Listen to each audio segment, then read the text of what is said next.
Бәріңізге қайырлы күн, достар. Бұл 15 ақпан күні осыдан бір ай бұрын түсірілген влог. Арада бір ай уақыт өтіп кетсе де, ештен кеш жақсы деп мүлдем салынбай қалғаннан өңделіп, арнамда тұра берсін деген шешімге келіп, осы видеоны өңдеп шықтым. Бейнежазбаны соңына дейін көресіздер деп үміттенемін. Жалпы менің бұл күнім қалай басталды? Мен таңертең тұрғаннан кейін күнделік жаздым.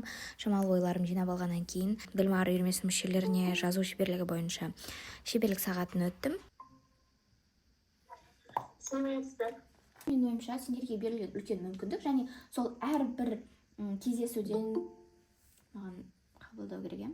Сондай әрбір кездесуден сендер қорытынды жасап келсеңдер болады.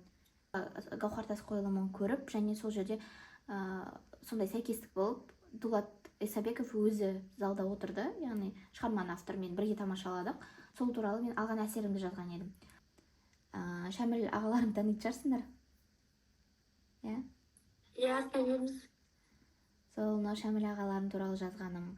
Ұлан газетінде Жадыра апай жиі айтады, мақалаға идеяны қайдан аламыз деп бастарында қатырмаңдар дейді. Өйткені қазір шынымен де жұлдыздардың, танымал адамдардың бір өте өзекті болып жатқан тақырыптарды қайта оқи беруге адамның қызығушылығы жоқ. Осындай нәрселер бар. Енді алдағы уақытта сендер де үздіксіз еңбек ететін болсаңдар, ағай еңбектерінің қайтарымы ретінде сендерді апарат деп үміттенемін. Ондай кездесулерге, сұхбаттасатын жерлерге. Бірақ сендердің басты мақсаттарың ол жерге бару, соны көріп қалу деген сияқты нәрсе емес.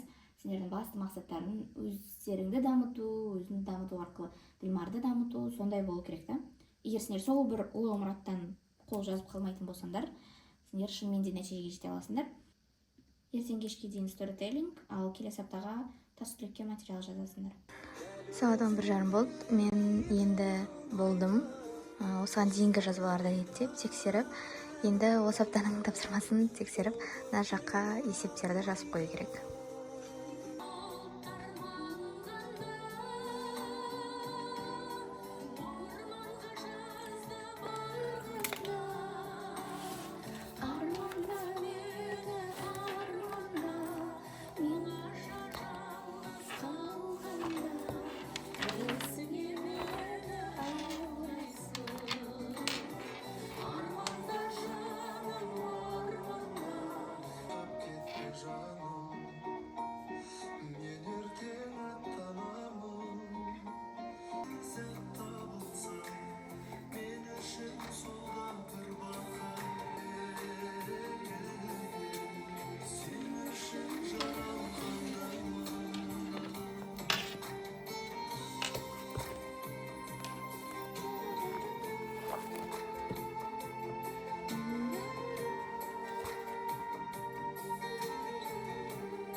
Сонымен қатар мен тағы да бөліскім келетін нәрсе, ол осы Ділмарлар дүбірі кітабын басынан аяғына дейін мән беріп оқып шығуды қолға алдым. Соның ішінде түртіп алатын жерлер өте көп екен. Сол үшін мен мынандай арнайы стикерді пайдаланбақшымын.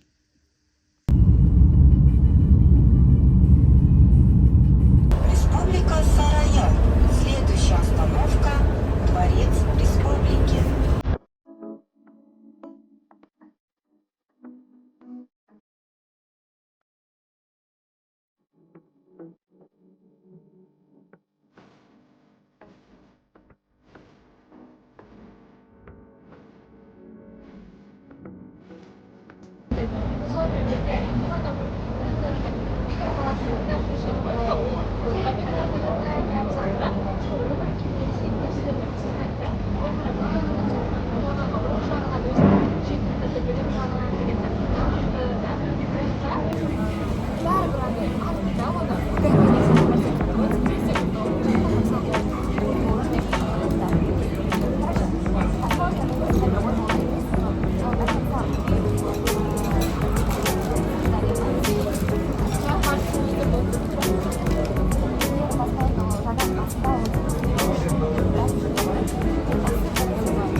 Және қазір Аял бізге бір жаңалығымен бөлісем дейді. Сәлем достар. менде осындай күшті жаңалық. Мен мынандай макияж жасаумен айналысып жатырмын. Осындайды бастадым. Электрикасы бар. Өзін таңдауға болады. Еще осындай. И мынандай әдемі закладкасы бар. Күшті. Сыртын көрсетші. Достар қараңдар қандай эстетик әдемі. Фокус жоғалып кетті. Осындай эстетик әдемі. Аяулға тапсырып береміз. Енді айт. Күшті кітап талқы болды дейді. Достар, бізде бүгін өте күшті кітап талқы болды. Біз енді ай сайын Ақерке екеуміз 12 айда жалпы 12 кітап бітіруге сондай челлендж өзімізге вызов тастаған болатынбыз. Бүгін 3-ші кітабымызды талдадық. Джек Лондонның Мартин Иден деген кітабы. Сіздерге оқуға кеңес береміз, өйткені шынымен ойландырады. Бір жағы адамның өмірі баяндалып жатқан сияқты, бірақ оның астарында қаншама сені ойландыратын нәрселер бар. Өмірдің мысалға өмірде қанша тырысқан нәрселеріміз не үшін деген сұрақ, я болмаса өмірді не үшін сүріп жатырмыз, егер бәрібір өлетін болсақ деген сияқты нәрсе ғой. Жалпы адамның қандай табандылығы, қайтпас қайсарлығы болатынын Мартиннің бойынан көруге болады. Сол үшін көрген. Еще жазушы болғысы келетіндер болса точно оқыңдар.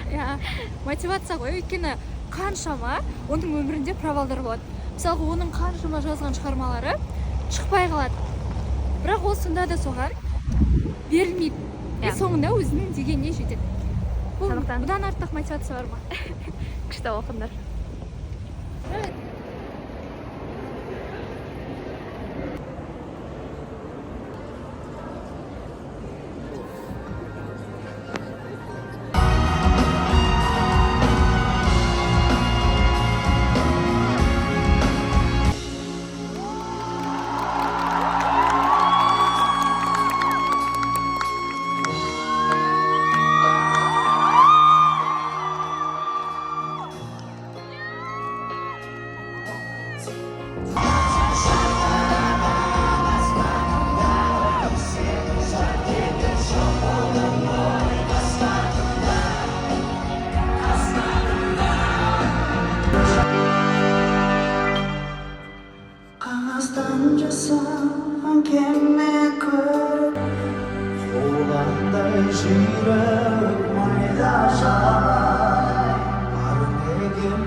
Гүл барлықтарыңызға арнайды. Гүл барлықтарыңызға арнайды. Барлық әндеріміз танисыздар. Бірақ та бір өте сұлу әнді біз таңдап, өзіміз айтуға келісіп, рұқсат алып, сол әнді орданың орындауында естігендеріңіз болса, бізді қолдаңыздаршы. Сіздер өте қатты қолдасаңыздар, бізге өте маңызды.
Қараңдар, қалай адам көп. Капец, адам көп. Бүгінгі күннің жақсы қорытындысы. Келісем.